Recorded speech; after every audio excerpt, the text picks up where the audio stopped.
আসলে আমি একটু লাকি বেশি যে আমার বন্ধুগণ আমাকে একটু বেশি ভালোবাসে, তাই আমি বাড়ি থেকে আসবো না, আমাকে জোর করে নিয়ে এসছে এগরোল খাওয়াতে, আমাকে ট্রিট দেওয়ার জন্য নিয়ে এসছে।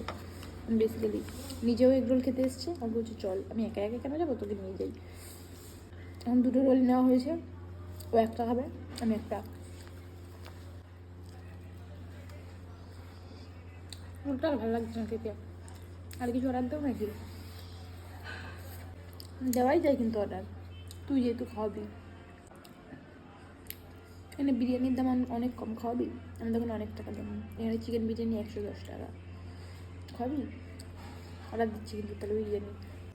এবার গেছে ও বেসিনে হাত ধুতে, তারপর টাকাটা দেবে, বাড়ি যাবো। যাই এবার, চলে যাচ্ছে। এই কি রে, চলে যাচ্ছিস?